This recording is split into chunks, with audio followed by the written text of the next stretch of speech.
8h30 sur LCI. L'invité ce matin, c'est Anne Hidalgo, maire PS de Paris. Bonjour. Bonjour à vous, merci. Merci beaucoup d'avoir accepté notre invitation pour votre rentrée médiatique. On va commencer avec l'actualité sociale.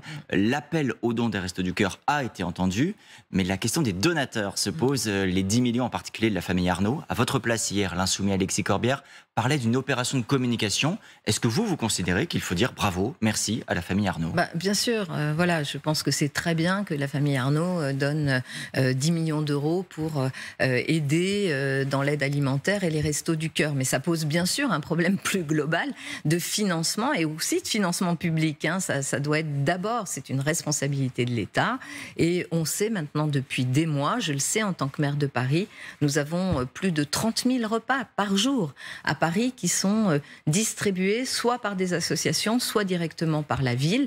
Nous savons que les associations, Restos du Cœur, Secours Populaire et beaucoup d'autres, sont dans une très très grande précarité. Ils nous alertent depuis longtemps. À Paris, c'est 7 millions d'euros sur le budget de la ville de Paris qui sont dédiés notamment à l'aide alimentaire, 200 000 euros au Restos du Cœur, et que nous devons prendre en compte la question de la pauvreté, de l'exclusion avec ces nouveaux publics. Donc ça, c'est un sujet politique. Faire davantage, encore y compris pour les collectivités. À Nice, le maire Christian Estrosi dit, il a entendu l'appel, il dit on va faire des exonérations de loyer, par exemple, des aides supplémentaires pour les restos. Oui, mais vous voyez bien que ça ne peut pas marcher exactement comme ça. C'est-à-dire, les collectivités sont en première ligne. Nous sommes là pour soutenir toutes ces associations, souvent d'ailleurs des subventions, des locaux qu'on leur autorise, qu'on leur permet d'avoir. On facilite ces opérations, on met nous-mêmes beaucoup de moyens, mais c'est une compétence d'abord de l'État. Et aujourd'hui, dans la relation entre l'État, les associations et les collectivités territoriales, il y a un problème. L'État a supprimé des dotations en nombre, étouffe, étrangle les collectivités locales qui font vivre des services publics de proximité et de nécessité. Vous faites le lien avec ce qui se passe à Paris. En ce moment, le chiffre 52% de hausse de taxes foncières fait réagir ceux qui reçoivent leur avis. Vous avez eu l'occasion, la mairie de Paris, de répondre en soulignant que vous partiez de beaucoup plus bas que bien d'autres communes. Ça reste une hausse très importante, parmi les plus importantes. Pour vous, cette hausse, elle est de la responsabilité de l'État? Il n'y avait pas un devoir de la mairie de Paris de faire des économies sur son budget? On fait des économies, sinon ça ne tiendrait pas. Mais oui, bien sûr. Et puis d'ailleurs, comparons à d'autres taxes foncières. Hein. À Paris, le taux est de 20,5%. Je ne veux pas dire que c'est rien, et c'est un effort très important qui est demandé aux propriétaires. Mais vous prenez au Havre, à Angers, c'est 54%, le taux de la taxe foncière. Et oui, quand vous avez l'État qui a décidé vraiment de faire les poches des collectivités locales, de supprimer, vous savez, à Paris, nous avions une dotation globale de fonctionnement, c'est-à-dire ce que l'État donne aux collectivités pour qu'elles assurent une partie des responsabilités de l'État sur leur territoire. Nous sommes passés en 2015 de 900 millions d'euros de dotation, j'ai un budget de 8 milliards à Paris, à zéro. Nous avons zéro de dotation. Parce que l'État constate que vous avez des recettes dynamiques et que la ville peut fonctionner. On ne les a pas, puisque il y a un vrai sujet, et ça sera, je pense, et je l'espère, un sujet de la rentrée dans la relation entre l'État et les collectivités, puisque Emmanuel Macron veut mettre la question de la décentralisation au cœur. Eh bien, il faut que les collectivités puissent avoir de l'autonomie, pas simplement en jouant sur le levier des taxes et des impôts. Le seul et dernier impôt qui reste entre les mains des collectivités, c'est la taxe foncière, mais par exemple, pour que les villes soient intéressées aussi à l'attractivité de leur territoire, à la dynamique économique qu'elles créent, moi je propose par exemple une taxe qui serait $1 pour les Français, mais la taxe de séjour, celle qui permet notamment d'avoir des revenus, des recettes du tourisme, soit augmentée. Vous savez, aujourd'hui, je vous donne juste ce chiffre, c'est très très important par rapport, y compris au financement des Restos du Cœur. Si on veut trouver des financements pour financer ensuite du service public, des actions pour aider nos concitoyens à passer des mauvais caps, eh bien, il faut de l'argent. Ça n'existe pas, et l'argent magique, ça n'existe pas. À Paris, la taxe de séjour, elle est, par exemple, sur un hôtel grand luxe où vous allez, je dis ce chiffre qui est abracadabrantesque, comme diraient certains, 28 000 euros, une chambre d'hôtel pour une nuit dans un palace. Ça existe. Eh bien, la taxe que la ville récupère, elle est de 4 euros. Et vous demandez combien? Moi, je demande que ce soit comme, par exemple, à Berlin ou à Amsterdam, que ce soit un pourcentage de la nuitée d'hôtel. À Amsterdam, c'est 7% de la nuitée d'hôtel qui revient aux collectivités.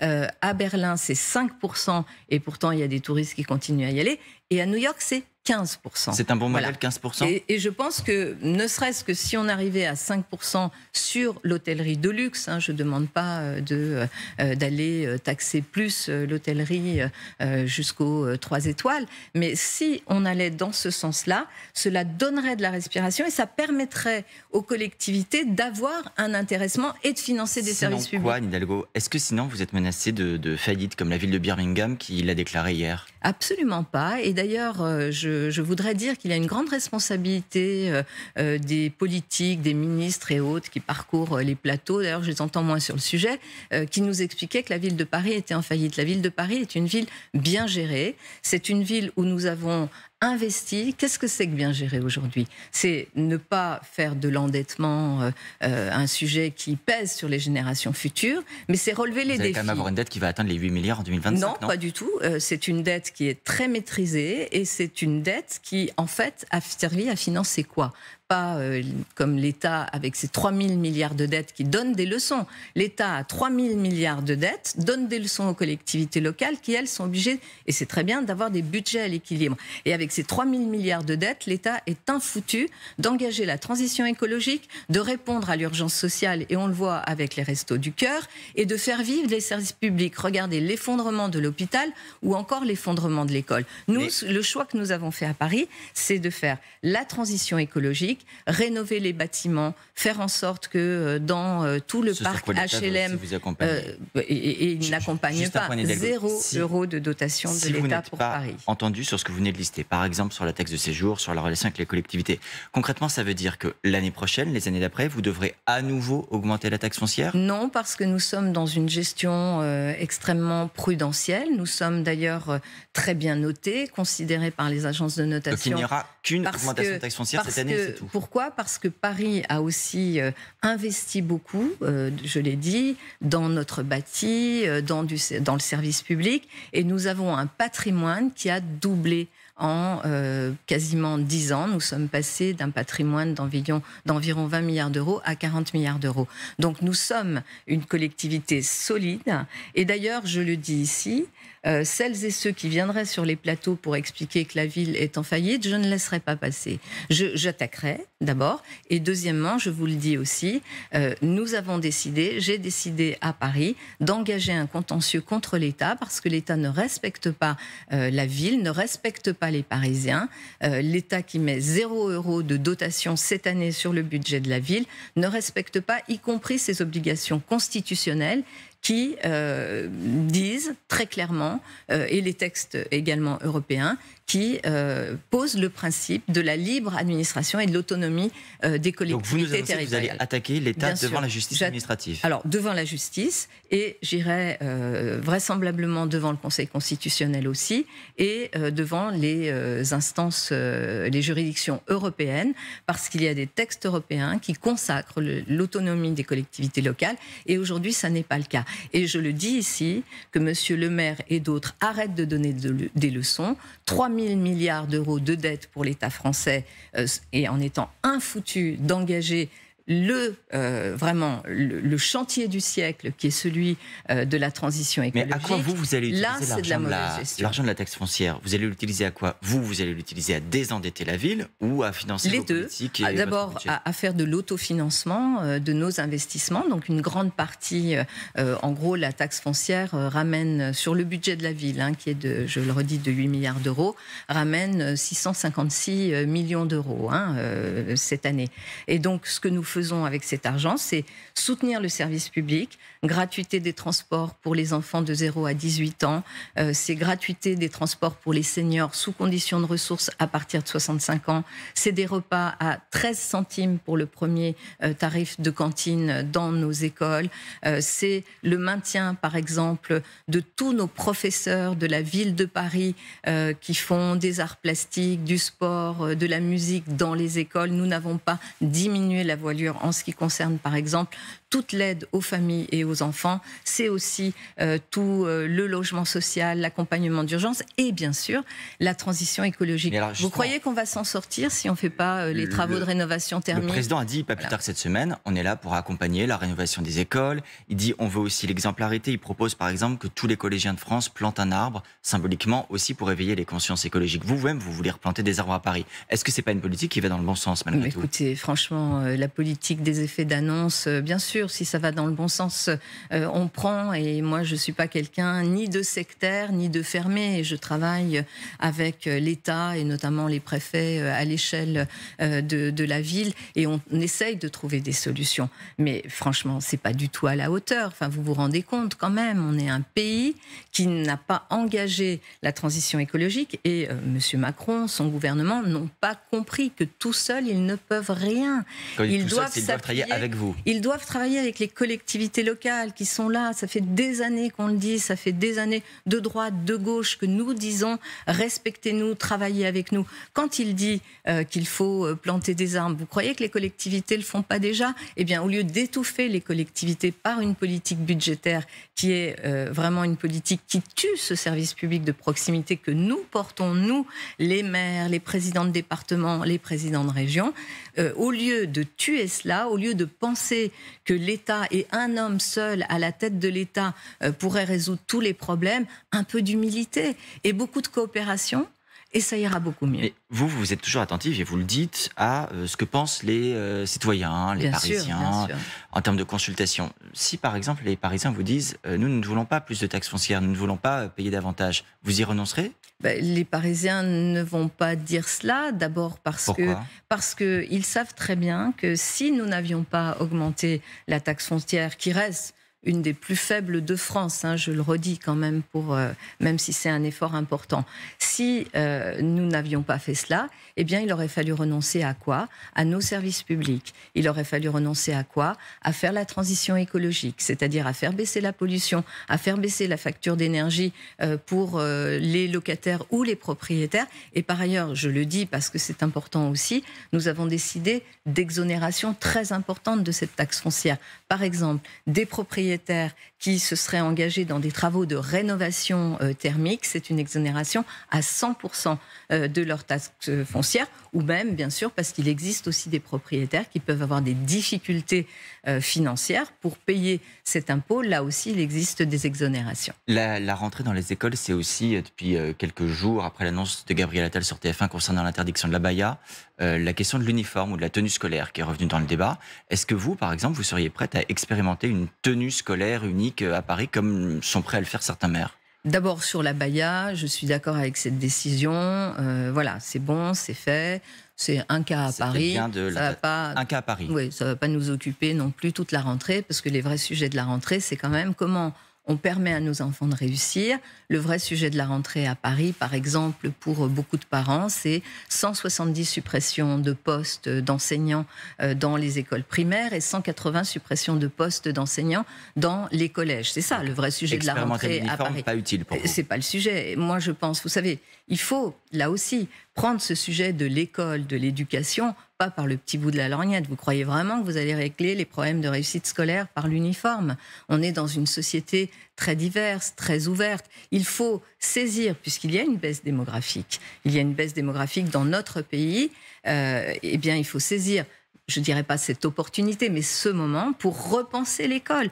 Prenons comme modèle les systèmes où ça marche bien. C'est quoi? C'est la Finlande, c'est le Danemark, qui sont ces écoles, l'école publique est une école de grande réussite des élèves, c'est une école inclusive avec des pédagogies ouvertes. Il en existe. J'étais à Paris, dans le 20e arrondissement, dans une école publique, l'école Vitruve, qui est une école qui fonctionne depuis 60 ans sur un mode qu'on dit plus expérimental, mais sur ces pédagogies alternatives, comme on dit parfois. Oui, mais ouvertes, qui marchent bien et qui permettent la réussite des enfants. Il y a 60 ans de recul sur ce que deviennent les enfants de cette école à Paris, dans un quartier très populaire, une école très mixte. Je vous assure que c'est ce type de modèle qu'il nous faut au contraire pousser. Alors la question de l'uniforme, ça peut faire un peu le buzz, et c'est très bien. Mais non à l'expérimentation. Mais franchement, Est-ce que c'est ça le sujet pour faire réussir nos enfants? Dans quel monde on est en 2021 avec de l'éco-anxiété, avec un changement climatique qui pèse sur nos vies et qui doit être pris en considération, et des enfants qui ne sont plus les mêmes que ce que nous étions il y a 40, 50, 60 ans de cela. Dans 2 jours, Anne Hidalgo, c'est le début de la Coupe du Monde de rugby. Comme à chaque événement d'ampleur, il y a des questions, des inquiétudes parfois sur l'organisation, la sécurité des transports.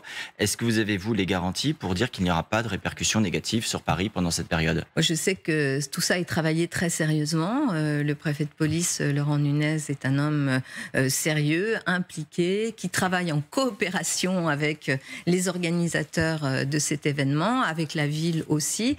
Tout est fait pour qu'il n'y ait pas de problème, et je pense que ça va être une très belle fête. Moi, j'invite tous les Parisiens et tous ceux qui seront là à venir sur la place de la Concorde. On va pouvoir accueillir jusqu'à 40 000 personnes place de la Concorde pour célébrer les matchs. Il y aura un village du rugby, des écrans, donc dès d'ailleurs le match d'ouverture. Qui sera à suivre sur TF1 vendredi soir, Absolument. Je le précise. Et moi, je serai place de la Concorde. Ce que vous dites, ça vaut aussi pour les JO. Les JO, ça vient aussi avec son lot de préoccupations.